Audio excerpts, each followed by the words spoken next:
नमस्कार, स्वागत है आपका यूपी ताजा न्यूज पर। मैं हूं संजय सिंह महान। आज हम बात करने वाले हैं एक खास रिपोर्ट की जो लद्दाख से आ रही है। वो खूबसूरत हिमालयी इलाका जहां शांति अब टूट चुकी है। 24 सितंबर 2025 को लेह में एक शांतिपूर्ण प्रदर्शन अचानक हिंसक हो गया। 4 निर्दोष जिंदगियां चली गई और 45 से ज्यादा लोग घायल हुए। भारतीय जनता पार्टी के ऑफिस और सीआरपीएफ की गाड़ी में आग लगा दी गई। केंद्र सरकार ने सोशल एक्टिविस्ट सोनम वांगचुक को हिंसा का जिम्मेदार ठहराया और उनके एनजीओ का विदेशी फंडिंग लाइसेंस रद्द कर दिया। लेकिन वांगचुक कहते हैं मुझे बलि का बकरा बनाया जा रहा है। क्या यह जेनजी क्रांति है या सरकार की अनसुनी आवाजों का नतीजा? क्यों फूटा लद्दाख का गुस्सा? हम लाए हैं पूरी घटना का टाइमलाइन, वांगचुक के एक्सक्लूसिव बातचीत के अंश, कुछ एक्सपर्ट्स की राय। तो चलिए शुरू से शुरू करते हैं। सबसे पहले समझते हैं इसके पृष्ठभूमि की। 5 अगस्त 2019 को केंद्र सरकार ने जम्मू कश्मीर से आर्टिकल 370 हटाया। साथ ही लद्दाख को अलग यूनियन टेरिटरी बनाने का ऐलान किया। लेह में इसका जमकर स्वागत हुआ, लेकिन जल्द ही मांगे तेज हो गई। लद्दाख को पूर्ण राज्य का दर्जा दो और 6वीं अनुसूची में शामिल करो। अब बात करते हैं कि 6वीं अनुसूची है क्या, इसका मतलब क्या है। ये है आदिवासी इलाकों को ज्यादा ऑटोनॉमी देने का पावर, लोकल गवर्नेंस को मजबूती देती है। तब से लद्दाख में धरना प्रदर्शन का सिलसिला चल रहा है। लेह अपेक्स बॉडी LAV और कारगिल डेमोक्रेटिक अलायंस KDA मिलकर ज्वाइंट कोऑर्डिनेशन कमेटी चला रहे हैं। सोनम वांगचुक जैसे एक्टिविस्ट इसकी आवाज बने। उन्होंने दिल्ली तक पैदल मार्च किया, कई अनशन किए, लेकिन 5 साल बाद भी मांगे अधर में हैं। बेरोजगारी, सरकारी नौकरियां न मिलना, युवाओं का गुस्सा भरा हुआ है। 10 सितंबर 2025 को लेह में अनशन शुरू हुआ। वांगचुक समेत 15 लोग भूख हड़ताल पर बैठे। मांग साफ, राज्य का दर्जा, 6वीं अनुसूची, लोकल जॉब्स में आरक्षण। 15 दिनों तक चला ये आंदोलन, लेकिन 23 सितंबर को 2 लोग, एक महिला और एक पुरुष, कमजोरी की हालत में अस्पताल पहुंचे। युवाओं में गुस्सा भड़क गया। सरकार ने बातचीत के लिए 6 अक्टूबर की डेट दी, जो लोगों के लिए लंबी लगी। नतीजा 24 सितंबर को बंद का ऐलान। अब आते हैं उस काले दिन पर। सुबह लेह में शटडाउन, हजारों लोग सड़कों पर, ज्यादातर युवा 18 से 22 साल के जेनजी प्रदर्शनकारी काउंसिल दफ्तर की तरफ मार्च कर रहे थे। सुरक्षा बलों ने रोका। छोटी सी झड़प से शुरू हुई बातबाजी, फिर पत्थरबाजी।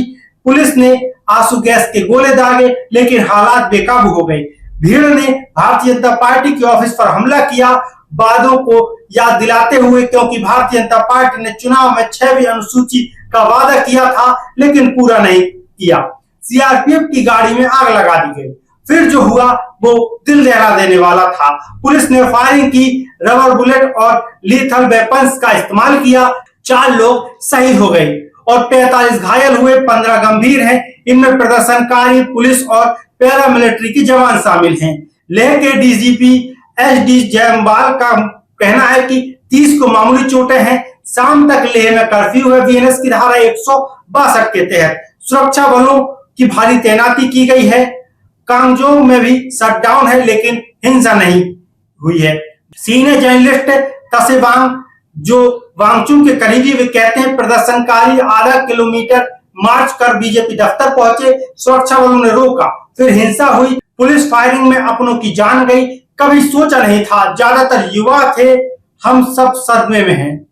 केंद्र सरकार का स्टैंड सख्त है। गृह मंत्रालय ने वांगचुक को जिम्मेदार ठहराया है। उनके भड़काऊ भाषणों से भीड़ भड़की, ऐसा गृह मंत्रालय का कहना है। अरब स्प्रिंग और नेपाल के जेनजी प्रोटेस्ट का जिक्र किया गया। अनशन तोड़कर गांव चले गए। स्थिति संभालने की कोशिश नहीं की गई।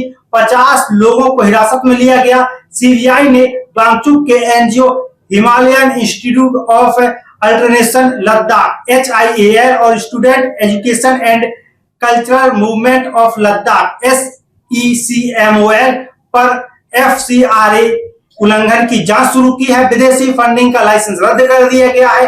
CBI टीमें लेह के अकाउंट चेक कर रही हैं। कोई FIR नहीं हुई है, लेकिन प्रिलिमिनरी इंक्वायरी चल रही है। वांगचुक ने कहा, ये बलि का बकरा बनाने जैसी बातें हैं।